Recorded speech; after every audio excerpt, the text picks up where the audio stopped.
And they were able to create, they were able to improve, they were able to innovate, and they had the incentive to do it because of the profit motive. And they were able to advance themselves and enrich themselves in the process by producing, by manufacturing, because that's the only way that wealth is created. Absolutely. You have to have... Or you made it. Yeah. There's one of the things. One of the things I really like about Peter Schiff, we were talking about Peter Schiff today, and one of the things I really like about Peter is that he really gets it from the standpoint of economics. He's always talking about real productivity. And that's what you're talking about here. It's about, as if a man would plant a seed in the ground, and after a while you have the plant coming up, and then you have more seeds that you've actually taken something of value X, and you've multiplied that value through some sort of real productivity. And not only that, but you have reinvested it because you were able to keep the fruits of your labor and your ingenuity. You were able to keep those fruits. You were also able to enjoy and spend and reinvest them into growth. And so you actually are, but when you tax that sense of productivity, you're punishing it. You're discouraging it. Not only are you doing that, but if you look at this from a real, genuine perspective, and you're seeing all of our manufacturing jobs leave the country, when you hire a man to work on the assembly line, he's not working for the gross pay on his check. He's working for what he takes home to his family. That's right. And if you told him, I'm cutting your pay to what you take home, but I'm not going to take any taxes out of it, he wouldn't stop for a lick. He'd still keep working, no matter what the top number was, because he's working for that bottom line. So what you have that's being withheld from his paycheck isn't being withheld from his paycheck. It's being added to his cost of his labor. It's a penalty for hiring an American. Absolutely. Well, not only that, but it doesn't stop with, if you're on the employer side, it doesn't stop with what you take out of the guy's check or what you said. If you're going to pay him X dollars an hour, boy, then you've got, as an employer, you've got a whole, you got a whole bunch of other expenses. Right, because on top of the penalty for hiring American, you also are penalized for manufacturing America because you've got all the cost of compliance with all these other government regulations. Now, one organization I know of has done some research into that, and they've determined that 40% of the cost of goods represents money that was either had to be sent to the government or spent because of the government.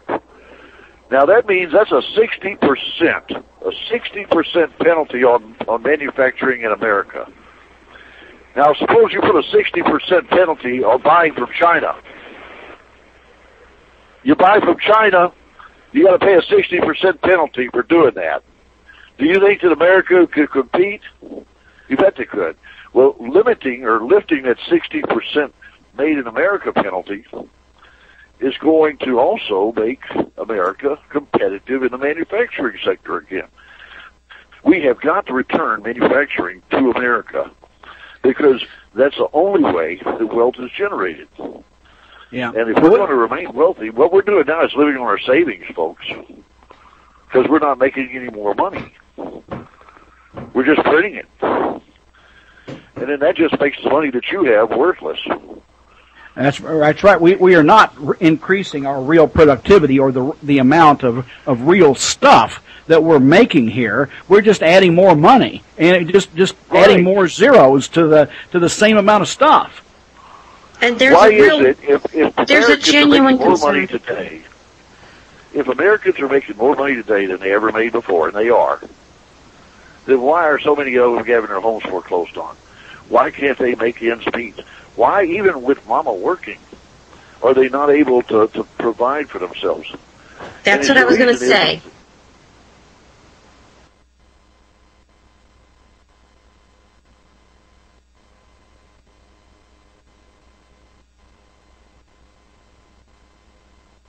One family. My grandfather gave it to me when I was 5 or 6. Jackson. Do what?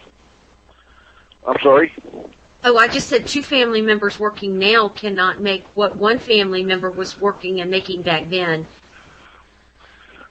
Well, that's true too.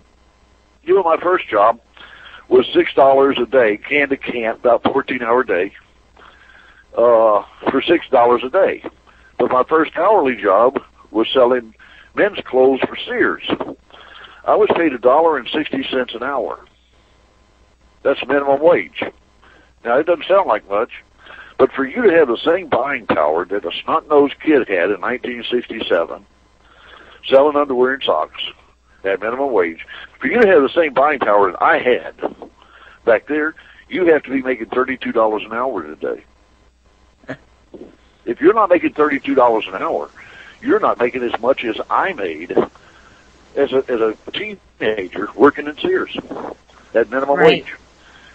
The buying power of minimum wage now is 21 cents an hour. Wow. So I'm barely, in other words, I'm barely making it. Yeah. Yeah. So why does it seem like we're still here? Yeah. Do what? It's no wonder we seem like we're making money and putting it in a bag with holes in it, you know?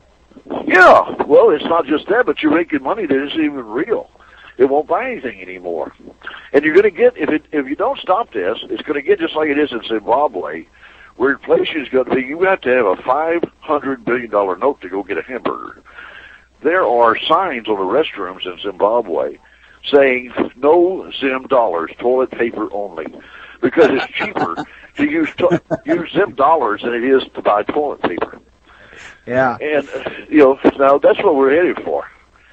Just like, Weimar Republic, Germany, when they were having to use a wheelbarrow to buy loaf of bread, they were burning money because it was cheaper to burn the money than it was to buy the wood.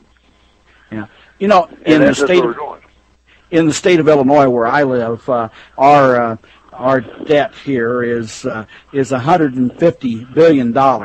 It's not very much considering what the national debt is and all that sort of thing. But the thing of it is, it's 3 times what the annual budget of the state of Illinois is. How are these kinds of debts going to be paid back? I mean, historically what governments have done is whenever they can't pay their debts, indeed they simply print more money to try to make it go across, and then it does ultimately destroy the currency. Well, especially because of the way that the currency is placed into circulation. You see, when we get money coming out, they print the money and it comes out, it's loaned to us at interest. And so every dollar that's out here is owed back. And then there's interest piled up on that. So the interest makes more money owed than there is money. Absolutely. So it'd be like if I banked for your poker game, and 4 guys give me $10 apiece, I give them 10 white chips. But I tell them, here's the deal. You got 10 white chips apiece, but to get your $10 back, you're going to have to bring me 11 chips back. There are 44 chips owed back to the box, and there's only 40 chips out there. Yeah. They could never, ever get back even. So the more you print and the more you loan out, the more interest there is, and the more short you are. And it's just like getting in a hole, and so the deeper you get, the faster you dig. The first rule when you find yourself in a hole is stop digging. You know? Yeah, they keep it. Is that rocket science? No, sir. It's. But the thing of it is, it's too simple. It's like that dance that bear did. It's so simple it plumb evades us. Yeah. It's